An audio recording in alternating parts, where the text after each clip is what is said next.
saya matikan.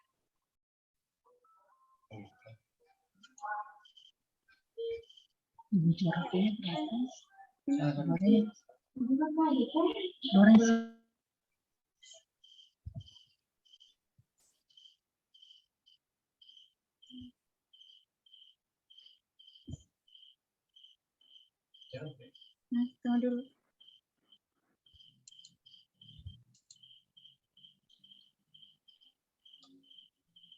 Baik Ibu, untuk apa namanya? Untuk di sini abad yang 22 tentang kegiatan literasi, critical thinking, collaboration, ini evaluasinya itu kita memberikan semacam kayak kegiatan, misalnya seperti ini Bu Dokter, kayak kita memberikan tugas kepada siswa, memberikan lembar kerja, itu sebagai bahan evaluasi Ibu.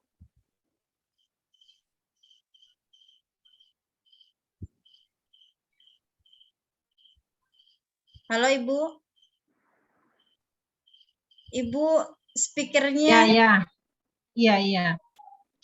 Ibu Suci mampu menjelaskan yang bagaimana itu siswa yang berpikir kritis, ya, yang terkait dengan materi apa tadi itu puasa.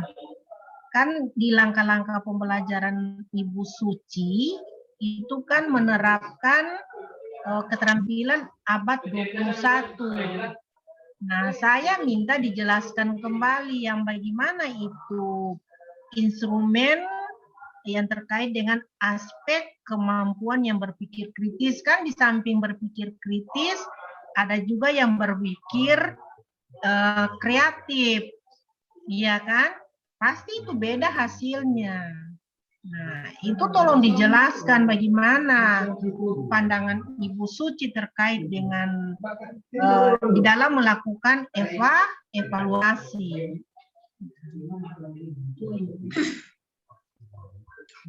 Baik Ibu, jadi untuk penilaian di sini kita bisa melihat dari cara pandang siswa untuk mengevaluasi. Misalnya siswa yang berpikir kritis itu kita akan bedakan dengan yang berpikir seperti biasa.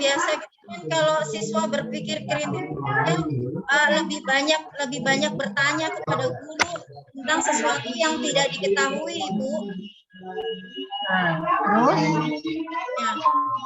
Kemudian untuk siswa yang berpikir misalnya biasa, mungkin dia hanya menjelaskan. Yang berpikir kreatif, berpikir kreatif bagaimana? Yang berpikir kreatif itu dia bisa seperti apa namanya, kayak memiliki ide-ide baru, ya, yang apa namanya, yang belum ada dijelaskan oleh guru, kemudian dia berpikir kreatif. Nah, itu dia akan menjelaskannya di situ. Seperti itu, Ibu. Nah, kalau yang kolaboratifnya, kalau yang berpikir kolaboratif seperti apa? Kolaboratif itu kan apa namanya? Kayak perpaduan bersama digabungkan, Ibu, kolaboratif itu. Jadi misalnya di sini kelompok misalnya kayak mendiskusikan apa namanya, materi, itu dia berkolaboratif untuk saling bertukar informasi kepada teman-temannya. Itu kolaboratif, Bu. Nah, kalau dikaitkan dengan materi puasa, itu seperti apa? Ya, misalnya untuk kolaboratif di sini dia misalnya mencari informasi tentang misalnya kelompok kelompok A itu dia apa namanya dibagi tugas. Yang satu mencari misalnya dalil tentang puasa, yang satu rukun puasa. Nanti kemudian ada amalan sunnah puasa, nanti dijadikan satu di situ, kemudian dipresentasikan di situ ada namanya. Jadi itulah disebut dengan kolaboratif. Nah, apakah tepat metode yang digunakan. Metode yang digunakan pada RPP ini ya. Sepertinya saya kurang, Bu. Metode. Ya, tentang metode di sini saya kurang memberikan metode tambahan. Itu sebenarnya ada metode diskusi, Bu.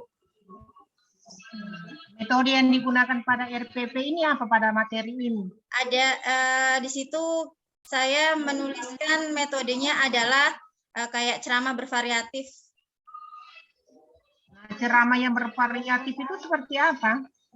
Ceramah yang bervariatif maksudnya saya memberikan informasi kepada siswa, kemudian nanti kayak kita menyelingi dengan kayak tanya jawab, kayak kita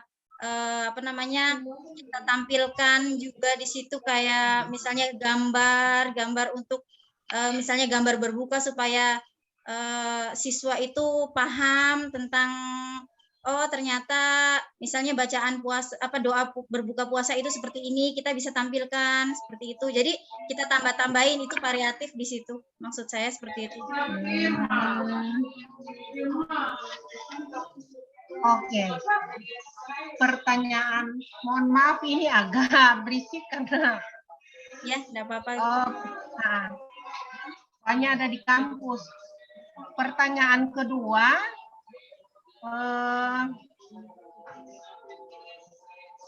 saya lihat ininya indikator pencapaian sama KD. Indikator.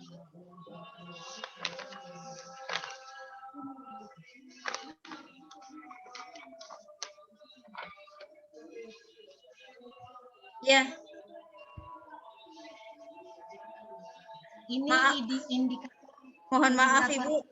Yang pertama itu saya ada salah ketik sedikit di situ, bukan sujud tilawah tapi hikmah puasa. Jangan sampai ini hanya copy paste, tidak? Mungkin karena sudah capek Bu, jadi antara materi yang satu dengan yang satu itu. Oke. KD-nya mana KD? KD-nya ini. Ini KD ya, menghayati ini. Jadi ada 4 indikator. Ini mana yang dikatakan yang apa ya? Yang berpikir yang hoax maksudnya dari 4 indikator. Yang hoax dari indikator. Iya.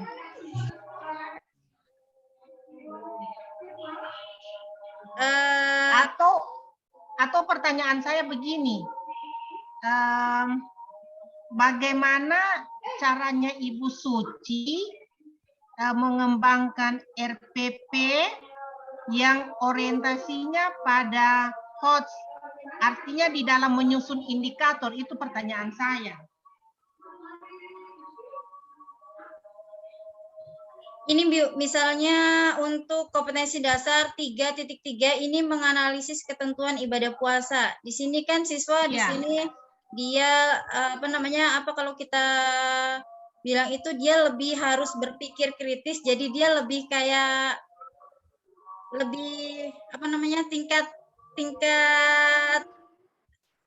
kesulitannya mungkin lebih tinggi Bu, seperti itu. Tapi kembali kepada indikator IPK-nya, nah di sana kan pada kompetensi dasar itu 3.3 menganalisis ketentuan ibadah puasa.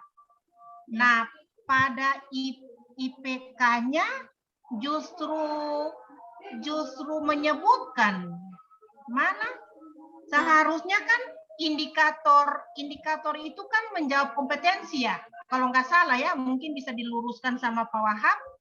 Yang saya pahami, indikator menjawab kompetensi dasar. Nah, sementara kompetensi dasarnya Ibu Suci menganalisis ketentuan ibadah puasa, dan itu Ibu Suci mengatakan bahwa itu adalah orientasinya hoax. Coba itu bagaimana? Tolong dijelaskan. Baik, Ibu. Menganalisis ketentuan ibadah puasa ini sebenarnya kan banyak, Ibu. Jadi di sini misalnya kayak kita misalnya menyebutkan hal-hal yang makruh dan pada waktu berpuasa dan yang membatalkannya ini juga apa namanya bisa dianalisis ini tentang apa namanya hal-hal yang makruh pada waktu puasa itu misalnya apa saja, kemudian dan yang membatalkan puasa misalnya yang membatalkan puasa itu apa saja atau bagaimana ketika kita misalnya berpikir lebih jauh itu kayak misalnya ketika kita mau berbuka puasa ini untuk membatalkannya ketika kita berada di perjalanan kemudian tidak ada kayak makanan dan minuman itu bagaimana cara membatalkannya pada saat itu ketika kita tidak ada makanan dan minuman misalnya seperti itu. Nah, oke. Kan di dalam merumuskan kompetensi atau IPK-nya itu kan kita harus menggunakan kata-kata operasional, iya kan? Artinya apa yang sudah Ibu tuliskan di sini ini ada menjelaskan, kemudian ada menyebutkan ini termasuk HOTS ya? Masuk level berapa ini? Iya Ibu, ini kan menyebutkan hal-hal yang makruh.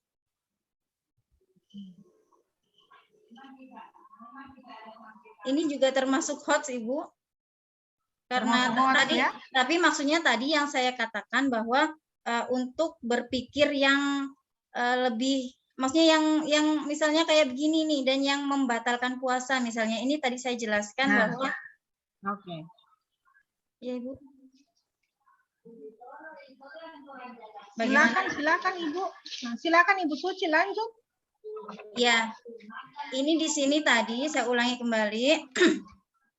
Misalnya di sini ada kata misalnya membatalkan puasa tadi yang saya jelaskan bahwa bagaimana anak-anak bisa berpikir lebih jauh atau misalnya kayak lebih susah kan di sini saya katakan tadi kalau misalnya kita membatalkan puasa ini bagaimana kita membatalkan puasa ketika itu misalnya tidak ada makanan dan minuman kemudian itu sudah sudah datang waktu berbuka sementara waktu berbuka itu kan harus dipercepat maksudnya kalau sudah tidak boleh ditunda-tunda kalau sudah waktunya harus segera berbuka sementara pada saat itu belum ada makanan dan minuman jadi bagaimana cara berpikirnya bagaimana cara membatalkan puasa tersebut itu kan kadang-kadang anak-anak belum sampai ke situ pikirannya. Oke.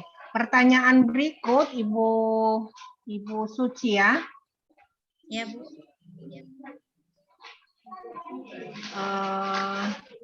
Bagi-bagi nasi. Wajib. Pertanyaannya, mengapa guru itu harus dituntut untuk menguasai pengetahuan peserta didik?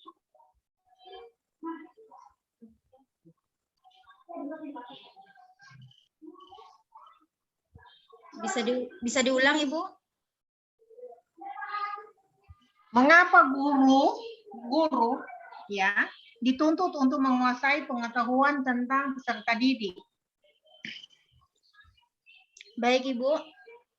Jadi guru ini dituntut harus mengetahui pengetahuan peserta didik karena ketika guru mengajar ya, jadi guru itu harus tahu mana peserta didik yang memahami dan mana peserta didik yang belum memahami. Nah, di sini cara pemberian materi kadang itu juga harus berbeda, Ibu. Jadi kita tidak bisa membedakan antara anak yang pintar dengan anak yang misalnya hanya setengah-setengah saja. Jadi tidak bisa misalnya anak yang belum bisa membaca juga kita harus paksakan misalnya kamu harus bisa sementara yang satu itu misalnya sudah lancar membaca, yang satunya belum tahu. Misalnya begitu. Jadi di sini guru berperan untuk tidak bisa, maksudnya tidak menyamakan dalam memberikan memberikan semacam kayak cara memberikan materinya itu. Jadi harus disesuaikan juga dengan kemampuan. Makanya di sini tadi harus mengetahui pengetahuan dari siswa tersebut. Oke, pertanyaan terakhir.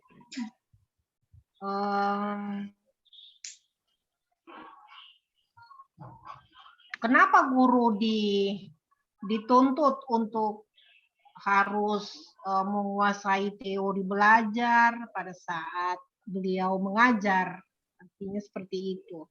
Kenapa? Baik. Jadi kalau menurut saya, Ibu, seorang guru memang harus memiliki pengetahuan misalnya kayak teori cara mengajar yang baik, karena bagaimana siswa bisa paham jika gurunya juga tidak bisa, misalnya gurunya tidak menguasai materi, gurunya tidak tahu tentang bagaimana cara cara memberikan materi dengan baik kepada siswa, cara mengarahkan. Jadi itu memang guru harus mengetahui hal-hal tersebut, misalnya kayak bagaimana ketika guru masuk, misalnya guru harus memberikan salam, guru harus menyapa siswa, kan seperti itu. Kalau misalnya guru tidak tahu seperti itu, bagaimana siswanya itu bisa bisa meniru hal-hal yang baik dari gurunya. Kalau dihubungkan dengan teori-teori belajar, itu masuk pada teori belajar yang mana? Tadi penjelasan Ibu Suci. Yang teori belajar yang ada kolaborasinya tadi, Ibu maksudnya? Bukan, kan ada teori belajar kognitif, behavioristik, humanistik. Nah, penjelasan tadi itu masuk pada kategori belajar seperti apa?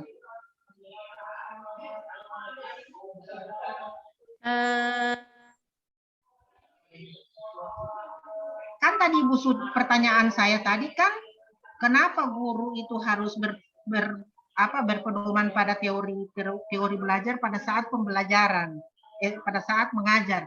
Nah, tadi Ibu Suci kan sudah menjelaskan bla bla bla bla. Nah, lalu bagaimana kaitannya dengan teori misalnya kognitif, behavioristik, humanistik?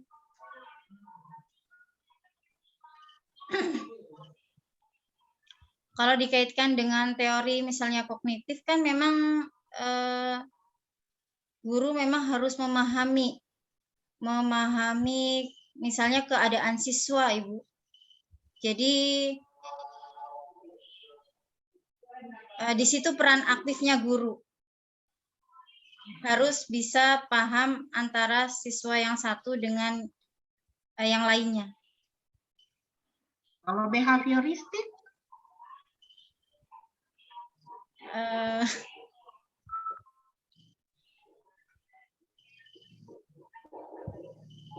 Nah, oke.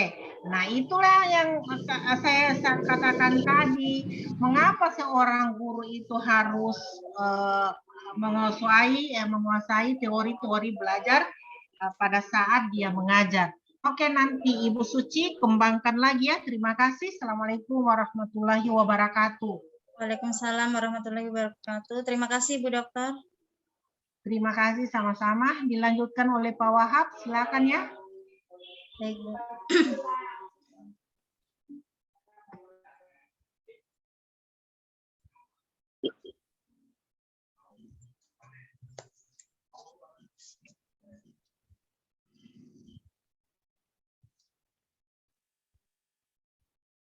Oke, terima kasih.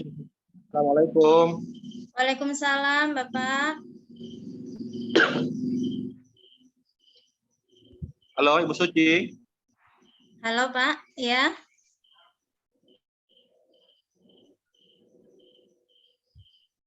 Halo, Assalamualaikum.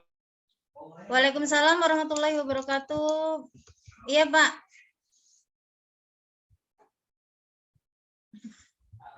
Astagfirullahaladzim.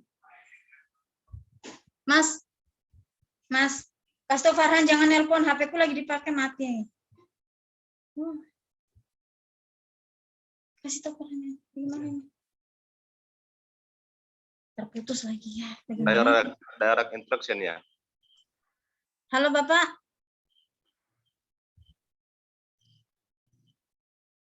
Halo. Ya, bisa dengar suara saya? Bisa, Halo, Pak. bisa dengar suara saya? Bisa. Oke. Soal pertama, di dalam kegiatan pembelajaran Ibu ada model pembelajaran tentang pembelajaran berbasis langsung ya, direct instruction ya.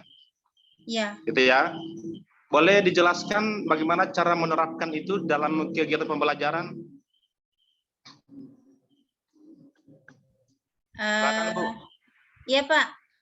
Sebentar saya lihat yang ini ya, model pembelajaran ya, Pak.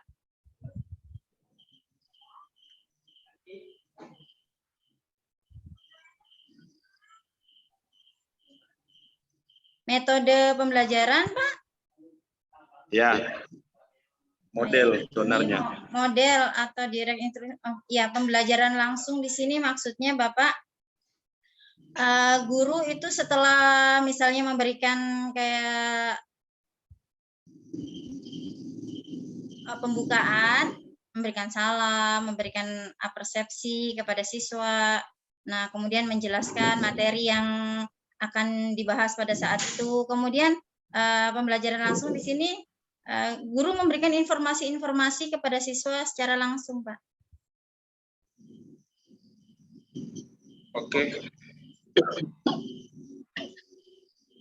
Apakah anak-anak didik itu dibuat dalam bentuk kelompok atau secara individu terkait dengan model pembelajaran yang Ibu lakukan?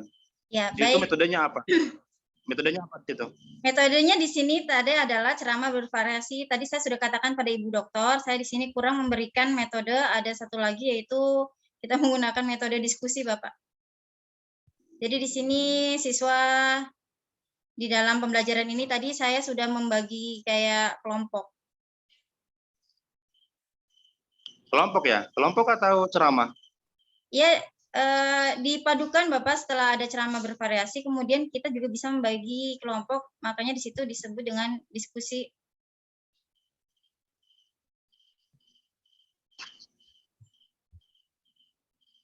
Coba bisa dikaitkan kegiatan kelompok dengan kegiatan model pembelajaran yang bersifat langsung, direct instruction? Ya. Di mana kewenangan guru di situ? Ada kewenangan guru di situ? Ada, Pak, dalam di sini. Kelompok? Di sini setelah guru menjelaskan beberapa materi, ya ini pembelajaran langsung, kemudian guru menginformasikan tentang materi-materi yang diajarkan. Nah, setelah itu dibagi kelompok supaya siswa di situ lebih paham. Di situ dia lebih kayak berpikir kreatif, berpikir kritis tadi, seperti itu, Pak. Iya, kewenangan guru di dalam kegiatan kelompok ada nggak di situ? Kalau Ada. yang tadi kegiatan kewenangan guru itu hanya dalam bentuk kegiatan pendahuluan.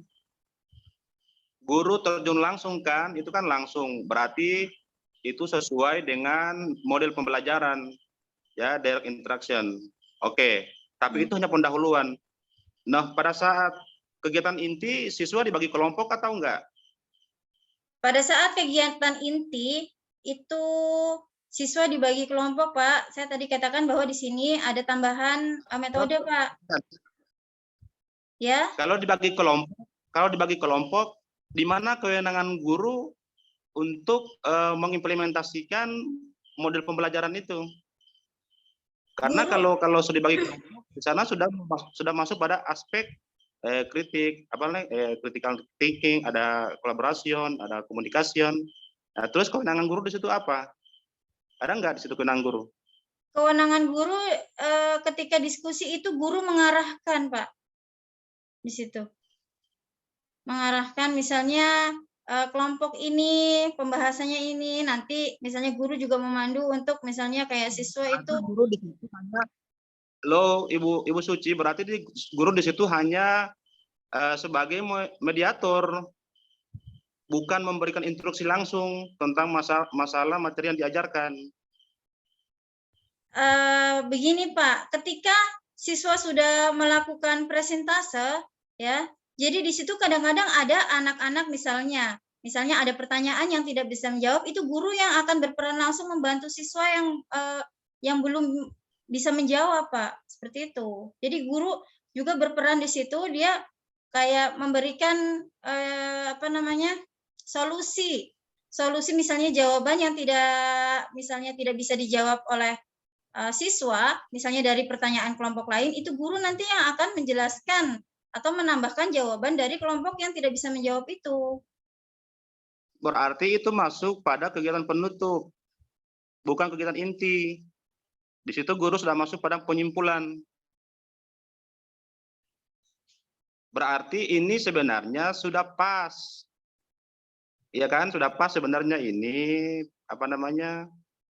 model pembelajaran yang bersifat langsung ini, yang direct interaction ini, ceramah itu pas, cocok. Tidak perlu dibagi kelompok anak-anak, karena materinya disampaikan langsung oleh guru yang bersangkutan kepada siswa. Itu yang dimaksud dengan pembelajaran langsung. Tapi kalau misalnya dia pembelajarannya harus dibagi kelompok, berarti harus berubah lagi model pembelajarannya. Ya, kelompok itu dia masuk pada PBL, ya discover learning, karena di sana pemecahan masalah. Jadi itu saya mohon Ibu bisa menguasai pemahaman itu ya. Berarti tidak bisa digabung ya, Pak? Ini sudah pas. Sudah pas. Coba aja ingin menguji Ibu apakah Ibu paham tentang masalah direct interaction. Itu aja. Oke. Yang berikut sudah pas ini. Pertanyaan berikut, dalam kurikulum ke-13 ya, di situ ada 3 ranah ya. Ada ranah kognitif, afektif, dan psikomotor. Bisa Ibu jelaskan tentang 3 ranah itu? Bagaimana cara mengimplementasikannya dalam kegiatan pembelajaran?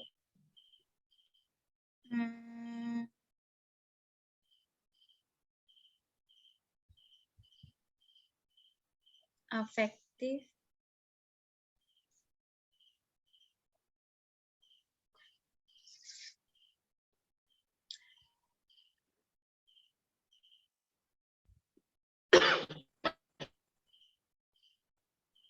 Bisa dipahami, Bu, pertanyaan saya? Iya, Pak. Bisa dipahami? Untuk ranah kognitif ya Pak tadi? Ya.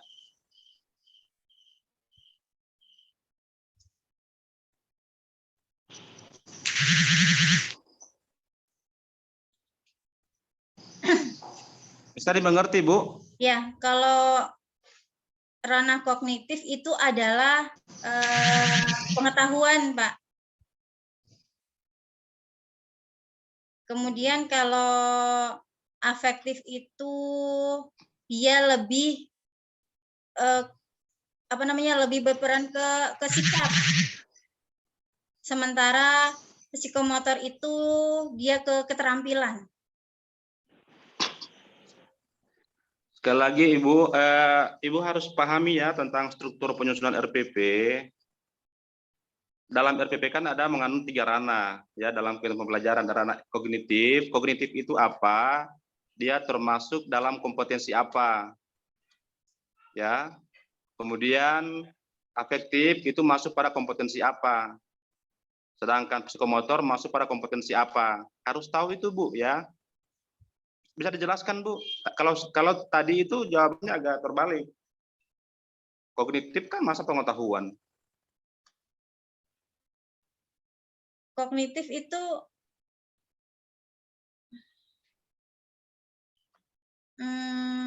terbalik ya, Pak? Ini kan yang buat RPP siapa? Saya, Pak. Tapi kan mungkin itulah. Kita bisa ya? Iya, Pak.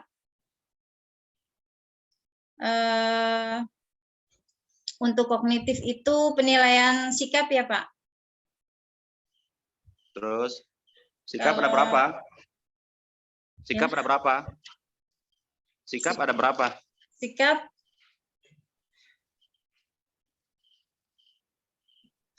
lupa. Masya Allah. Oke, jadi sebagai pengetahuan ya, jadi Ibu, 3 ranah itu kan kognitif, afektif, psikomotor. Kognitif itu adalah masuk pada KI 1, KI 2. KI 1 itu spiritual, KI 2 sosial. Gitu ya. Afektif pengetahuan. Ya, itu namanya dalam KD 3, KD 3.1 ya dan seterusnya. Psikomotor masuk pada KD 4 tentang keterampilan, portofolio, proyek dan lain sebagainya. Itu aja yang harus dikenal ya. Kuncinya di situ. Jadi biar ngotak-atik gimana kita kalau sampai dasar itu insya Allah kita bisa. Oh, di sini ya, jadi Pak. pahami dulu. Saudara kan semua di sini Bu buat. Berarti KI 1, KI 2. Ya, kognitif di sini ya Pak. Kognitif, afektif dan psikomotor di kompetensi dasar ini.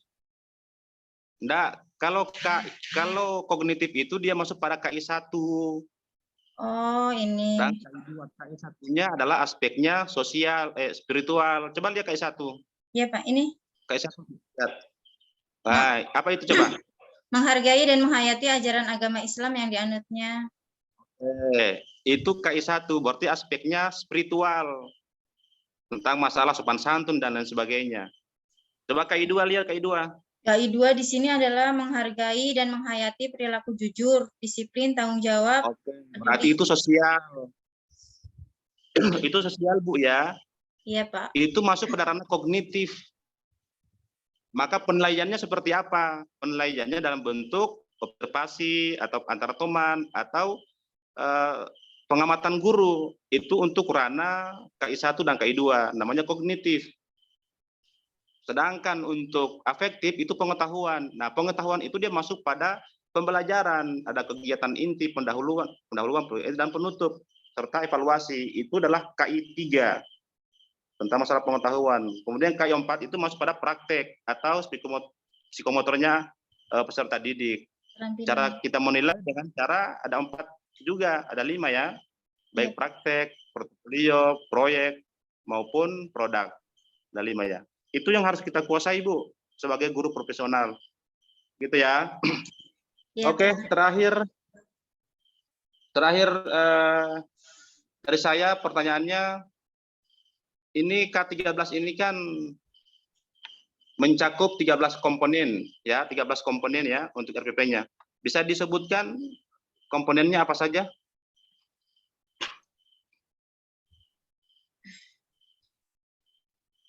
Komponennya itu kompetensi inti, kompetensi dasar, indikator, pencapaian, ada materi, pembelajaran, kemudian ada tujuan pembelajaran, metode pembelajaran, ada sumber belajar, kemudian ada langkah-langkah pembelajaran,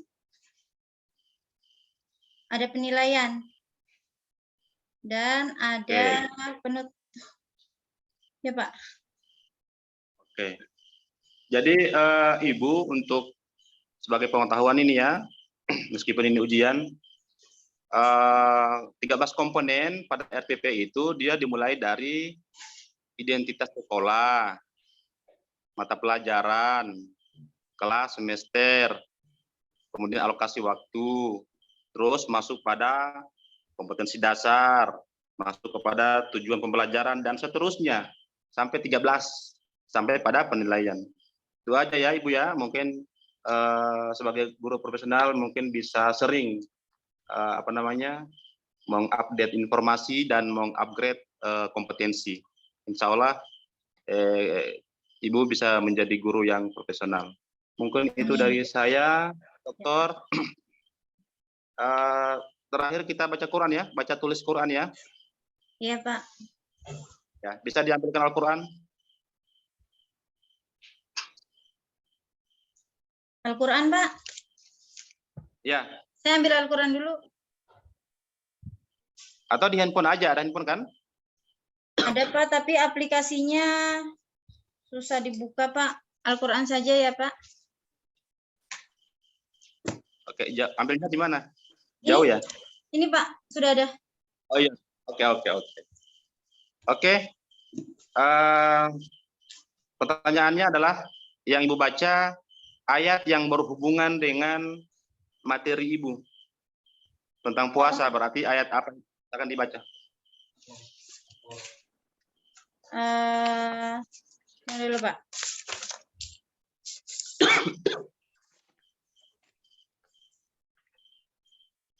Al-Baqarah.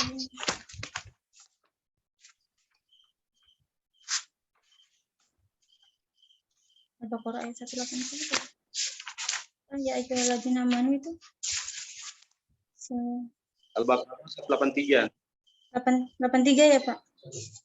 Ya, 83. Harus tahu ya, karena ini kan diajarkan. Ya Pak. Satu lah. Itu kan Saya bacakan langsung aja Pak. kan dibaca. Saya baca di sini atau? Ya, di sini aja. Nggak usah ke Gorontalo, kejauhan. Di situ aja bacanya.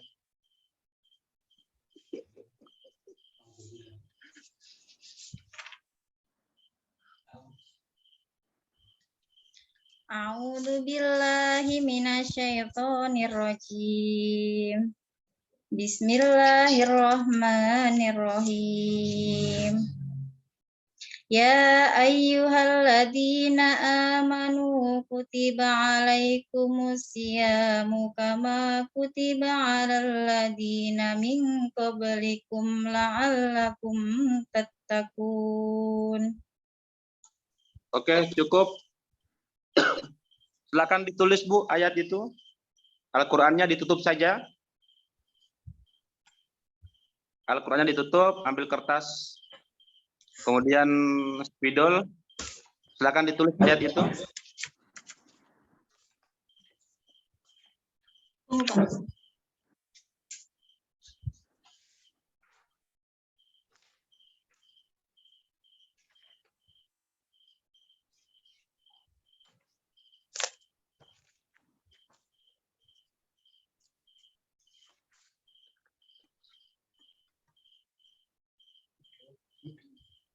Jelek sekali.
Sudah Bu? Sebentar Pak.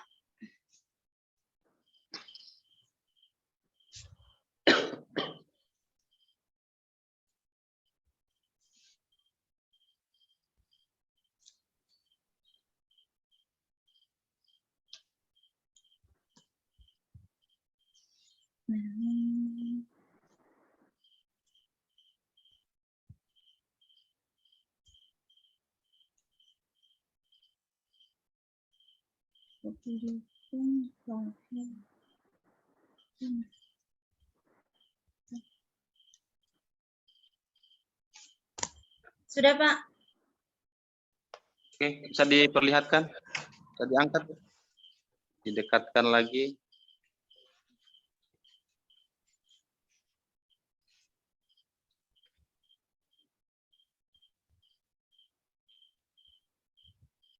Kelihatan, Pak? Ya ayyuhalladzina amanu kutiba alaikum syiyam kama kutiba alal ladzina min qablikum. Oke, masih ada beberapa yang salah ya, Ibu. Nanti diperbaiki saja, di cross check ke Al-Qur'an tulisannya. Iya, Pak. Oke, terima kasih. Dari saya Bu Dokter. Terima kasih. Assalamualaikum warahmatullahi wabarakatuh. Waalaikumsalam warahmatullahi wabarakatuh. Dengan berakhirnya pertanyaan dari Pak Wahab, maka ujian presentasi atas nama Ibu Suci Warni saya tutup dengan mengucapkan alhamdulillahirabbil alamin. Assalamualaikum warahmatullahi wabarakatuh. Waalaikumsalam warahmatullahi wabarakatuh. Iya, nanti diundang Ibu Masita ya bergabung. Baik, Bu. Nanti hostnya dipindahkan ke Ibu Masita. Setelah Ibu Masita masuk, Ibu Suci keluar ya. Saya panggil Bu Masita dulu, Bu. Iya, kalau sudah bergabung jadi host ya, Ibu Masita. Baik, Bu.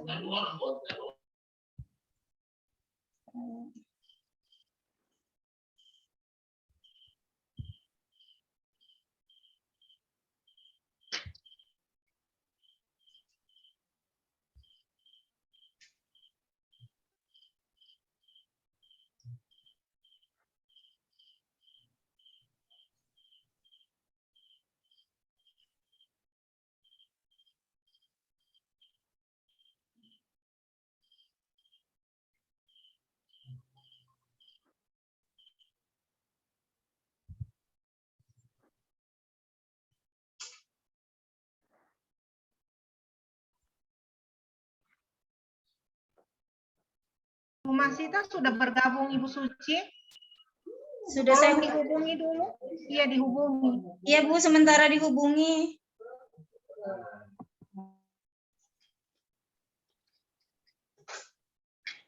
Belum dijawab, sebentar saya telepon lagi.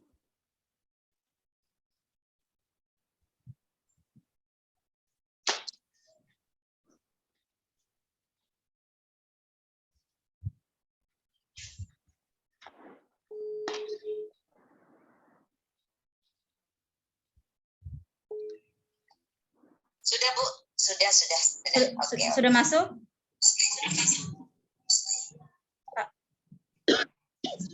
Bu, sementara masuk, Bu. Siapa yang mau jadi host lagi? Siapa yang mau jadi host, Bu Aji?